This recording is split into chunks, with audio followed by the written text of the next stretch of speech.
Hear me out. While they may exist on two very different sides of the political spectrum, the fan experiences for both Drag Race and UFC are very, very similar. As a fan of both, I feel like I fit into an extremely small niche of people, almost like I'm the first person to be in this community. So, as the first person, I want to share my findings with you because there's a little something there. So please keep an open mind and let's jump in. Along this journey, I have prepared 4 main topics. We have the format of the art, the competitors themselves, the 2 Ds, and the ability to build hype. Now let's not waste any time. Let's just jump right in. Alright, we're going to start with the format of the art.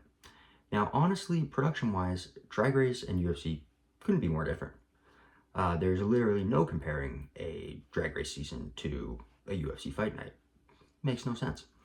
But if we get into the nitty-gritty and we actually look at both these art forms, there's a bit of crossover. The thing that makes them kind of intercept the most is the really diverse skill set you need to have for each. When it comes to MMA, you need to have a good understanding of 3 main things: striking, jiu-jitsu, and wrestling. Striking for on the feet, jiu-jitsu for on the ground, and then wrestling to actually dictate where that fight happens. In drag, you need to have a good understanding of makeup, outfit design, comedy, and performance ability. So, how your face looks, how your clothes look, how funny you are, and the performance ability is essentially your lifeline. At the end of every episode of Drag Race, 2 queens are selected to be in the bottom, and they have to lip sync for their lives, which just basically means whoever does worse goes home. In both these art forms, this diverse skill set, it opens up doors for some really interesting competitive dynamics, because mainly, everybody has a weakness you can exploit. Not every fighter is balanced in all respects, and then not every drag queen is balanced in all respects. So hypothetically, you're standing up with a guy, and he hits with the force of an African white rhino. Are you gonna strike with him? I'm not, personally. Rear naked choke. And he does! Oh, yeah, tremendous back taker. 13 wins by rear naked choke coming in. He's got it deep. He's gonna finish this. Simply running it down. Now, switch sides. If you're in a sewing challenge with a group of seamstresses, are you actually gonna try and make something better than them? I'm not. I know I suck. I'm gonna put all of my eggs into learning that song the best I can and give the most sickening and vile performance RuPaul has ever laid eyes on. Now, there's always the question of, why doesn't every person just be well-rounded in all respects? I don't know. Maybe it's time. Maybe it's ignorance. I think it's mainly because if you have one skill that is overwhelmingly dominant, you can still be a champion in both these things. Example time. Alex Pereira. He is a Brazilian light heavyweight past champion. He was a heavily accomplished kickboxer before he was in the UFC, and then he transitioned to MMA. So you might be thinking, oh, he fixed his skill set up a little bit, put a little bit more grappling, a little bit of ground game in, makes sense. No, he had a left hand. It won him 5 championships. Good, because he's... Oh! Massive move from Pineda! Pineda's had his most success to the body tonight. Oh! Here's that left hook! He heard a bell! Oh, and now a right! All of a sudden he's on one of 2 more! Down goes the champion! Pineda trying to close the show! Stop! Continue. Please, get out of here. That's bonkers. This man could not grapple an ounce. He just never tried to. He didn't try a single time to shoot a takedown in his career. Weirdly enough, though, he got a black belt in jiu-jitsu after he knocked somebody out. That'd be like you getting an architectural degree for being a demolitionist. It just doesn't go. Eventually, a guy saw this and he thought, I'm not gonna strike with him, because why would you? And he shot a takedown on him. He shot a couple of takedowns on him. He shot a lot of takedowns on him. And he won. All good things come to an end. Rest in peace, Alex Pereira title run. In terms of winners for drag queens, we have Jinx Monsoon, a highly coveted queen with a glaringly obvious weakness. She was very talented, sung like an angel, very funny, but her runways sucked. They sucked so bad. Zooey Mama, look at these piles of garbage. In the first season, this was a very evident shortcoming, but despite this, she won. She was so good in all the other aspects that, quite honestly, you could look past those runways and see everything else. Eventually, she came back to do All-Stars, and she came back with a fully rounded skill set, and it was fucking disgusting. She creamed those fools. It was bad. It wasn't even close. That was the biggest landslide I've ever seen. I want to see it again. Now, let's go back to UFC. We have Khabib Nurmagomedov. He won entirely by grappling. To be honest, I don't think he threw many punches at all. Why would you, when you are so overwhelmingly good at wrestling that you can literally drop anybody to the ground? He was so good, in fact, that he is the only UFC champion to retire undefeated. He was also the start and spearhead for what we now know as Dagestan domination. Let's go back to Drag Race. Although not a winner, in season 9, we had a queen named Valentina. Valentina was projected to be a frontrunner. She was pretty good in most aspects. She had good face, good clothes, she could perform pretty well, until the fateful day where she ended up in the bottom. Naturally, you have a lifeline. You're a great performer. She didn't learn the words. Why would you not learn the words to the stupid song? Oh. She didn't learn the words. So, she went home. Let's now move on to the competitors. Let's start off by just saying that they are all very easy to remember. With drag queens, you have crazy names and crazy looks. And with UFC fighters, you have crazy names and crazy looks. Bad tattoos. I'm mainly talking about bad tattoos. These things suck, man. Who would put this on their body? Who would put this on somebody's body? Look at this piece of shit. Going a little deeper than just names and looks, we have backstories.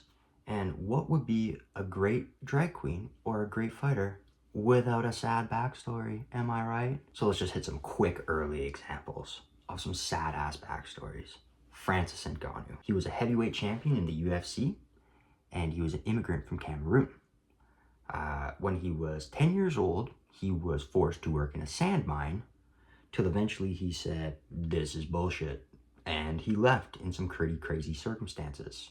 I'm talking via raft, where he couldn't swim. Finally, he ended up in Europe, where he lived homeless in Paris. Honestly, you should just look it up for yourself. I'm not going to share the whole story, but it's fucking bananas. We are now going to throw Roxy Andrews into the mix. Roxy Andrews was left at a bus stop when she was a baby. There's not much else I need to say about that. Who would do that? Now, I understand this is only 2 examples of sad backstories, but quite honestly, it is the tip of the iceberg. I highly recommend go researching some of these people. They have some depressing lives. And, with all of these fun characters, there creates fun dynamics.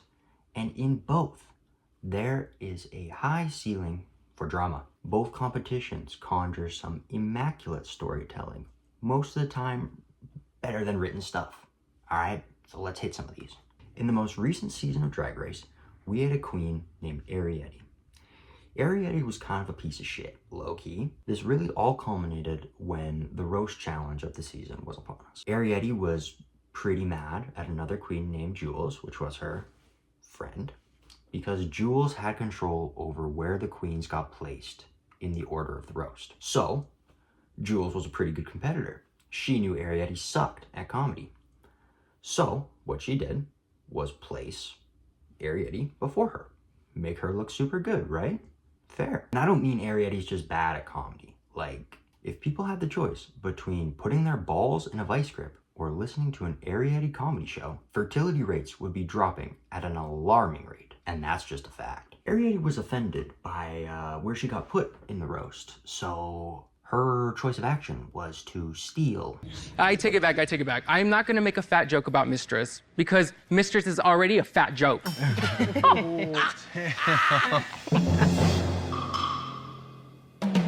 Oh my god, she stole my jokes.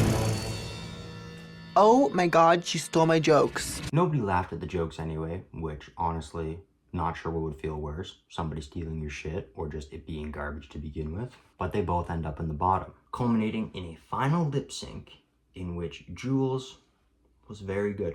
And she finally packed Ariete's ass up, sent her home. Ariete, more like Aries shitty. In the UFC, we have a fantastic rivalry between two men named John Jones and Daniel Cormier. Daniel Cormier, or we call him DC, he's a very nice guy. You know, he's a pretty cool dude. Seems like a good dad overall. You know, pretty good guy. He has beef with a cheating, lying wife beater named John Jones. John Jones is a very, very bad man. He sucks. But, and I hate to say this, but he is a very good fighter. So he has been kept around for a very long time. DC was always the better man. He always was. But he just wasn't the better fighter. In most of these scenarios, talking physically, John got the upper hand. And it was rough. It looked rough because DC was a very nice man and he didn't deserve it. And it's not like a story where the good guy wins.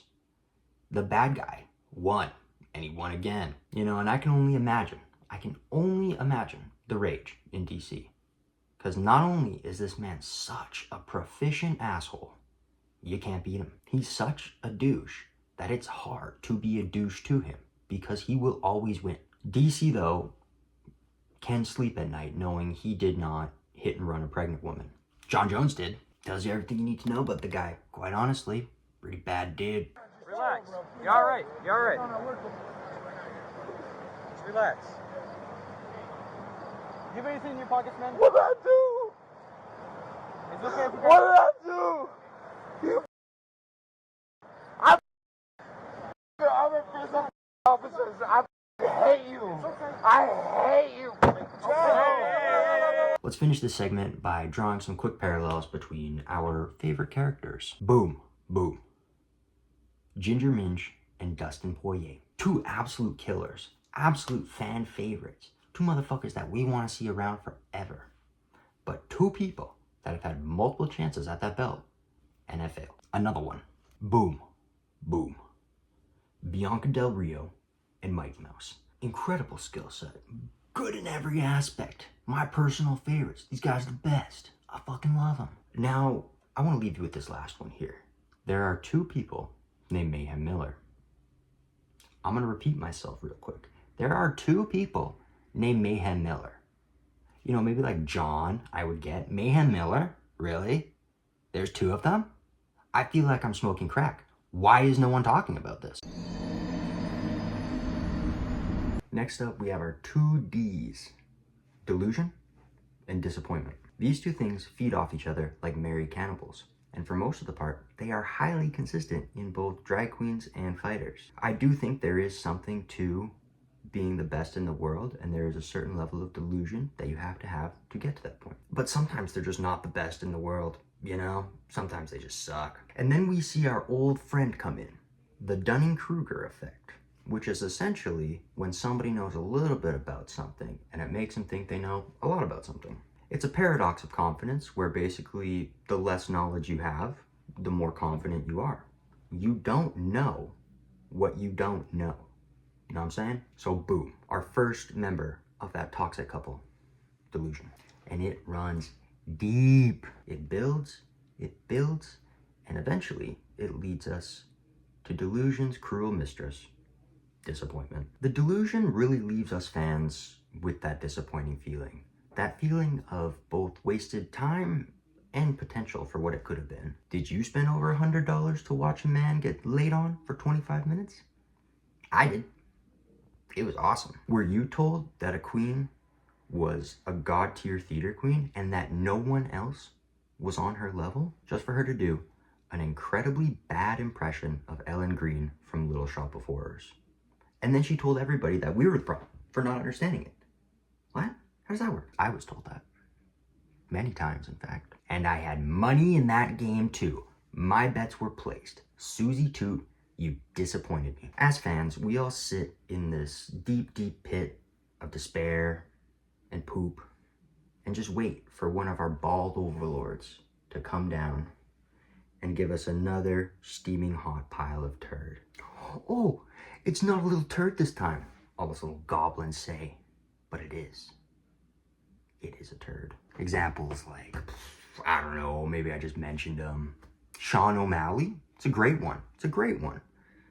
Fed to us edit after edit that this guy was going to be the new face of the UFC. So exciting.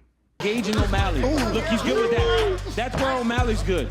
Right whenever he's going in and out, he does a fence. So fast.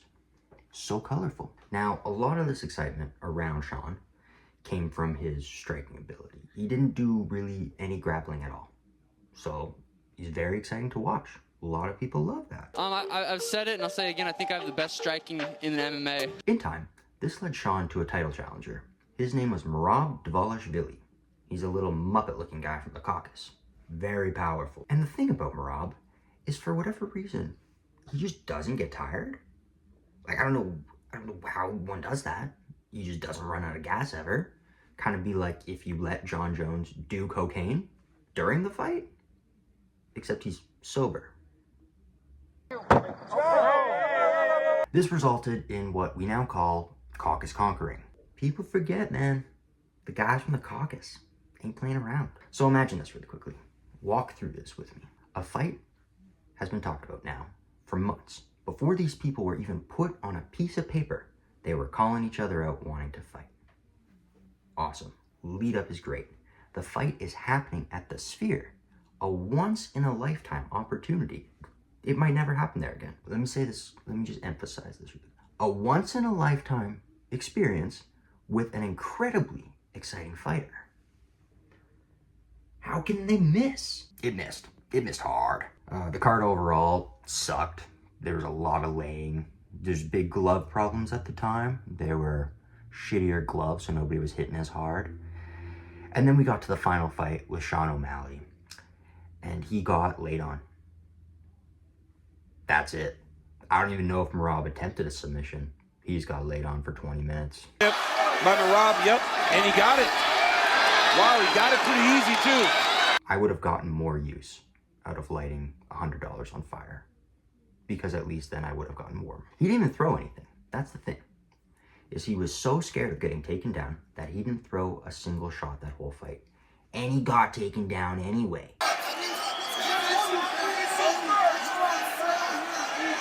He lost really badly, but worse than that, it was boring. If he doesn't get him to tap here, this is just draining you. He's just staring on him. He's laughing at him. Hey! What is going on? That time was not out. Rest in peace, Sean O'Malley title run.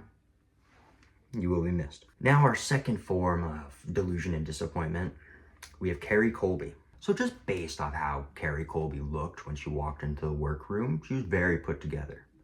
And it really made you think that she was going to be the whole package, especially that last name. I really clung on to that last name. So if you don't know, Kerry Colby is the drag daughter of Sasha Colby, who is essentially like the drag boogeyman. Her name was kind of talked about here and there in past seasons, and then she was finally in a season, and it was a wipe, you know? It was nasty. It was a blowout, like a Chernobyl level blowout. The chain of disaster is now complete. It rocked that whole competition, and it quite honestly was unfair. I don't think she should have been allowed to compete. Once she stepped foot in that workroom, those queens' fates were sealed. They were dead. They might as well just left, quite honestly. So, let's go over this again. Great appearance, great style, and just about the best resource in the world to learn how to be a good drag queen.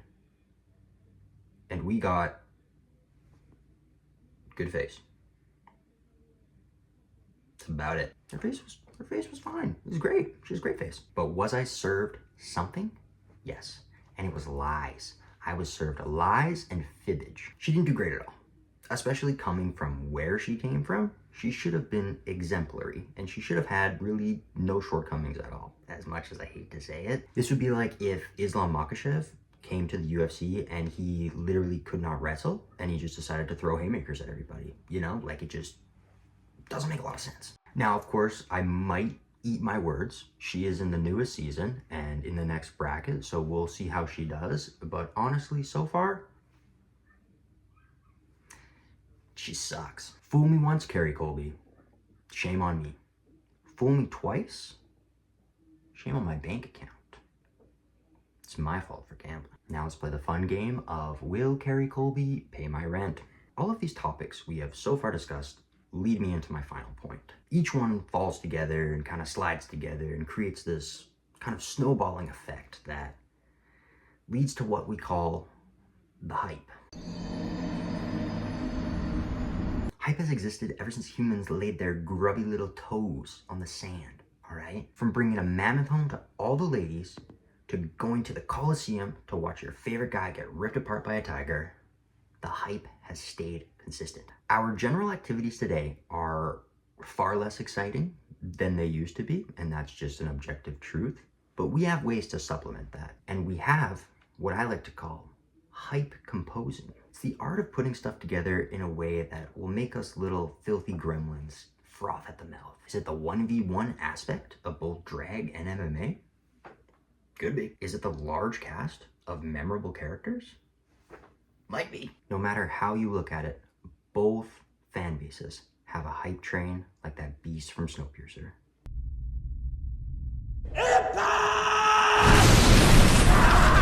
And like a heroin addiction, once you're on, it's a bitch to get off. Now, of course, you know, MMA and drag are a lot healthier than heroin, so it's just a general blanket statement. UFC and Drag Race are better than heroin. Pretty hot take, I know, sorry. But I think the real key in the hype is the touch of the fan base. The hype is by the people, for the people. And we see this a lot nowadays, especially with social media. We are fed edits, we are fed rankings, we are fed videos, all coming from a genuine place, from genuine fans about what they're excited about. We're not told to be excited. We just are. And the thing with excitement is you just want to share it. And that's pretty consistent among both people. Hype is like a disease. It spreads from person to person until we all have the hype diarrhea. And I'm going to be completely honest with you. I don't hate the hype diarrhea. Now, some final examples for just both sides, just to finish off these topics. In Drag Race, we have a thing called a Lollapalooza, which is essentially a lip sync tournament. Just bring tournaments back to MMA. Where did they go? I understand you can't do all the fights in like one night. That seems like a human rights violation. But bring them back. There's nothing more hype than a tournament arc. Let's be real. Now in the UFC, we have super fights, which is essentially a wicked anticipated bout where you could really argue like all night about who would win. Now check this out, right? Imagine a comedy challenge, Bianca v Jinx, a super fight of legends, a pound for pound GOAT fight. That's insane. That would make numbers. Nothing is more hype than seeing the best go up against the absolute best. That's a Islam versus Volk level event. That shit's dope. Drag Race needs super fights. That's all I'm gonna say. Now I just wanted to wrap up this video by sharing my experience with you. I have many friends in the LGBTQ community, and I've met a couple drag queens in my life. And I've also trained at an MMA gym. In both places, I have never felt more welcomed and more accepted for who I am. I understand that these groups may be conflicting, especially in political views, but quite honestly, these are two of the nicest groups of people I have ever met. And I wish people could experience that same thing that I do. You know, but quite frankly, this leads me to my final thing. We aren't that different. You know, get rid of all the sides. At the end of the day, we are just passionate people who love performance. So thank you for watching my video.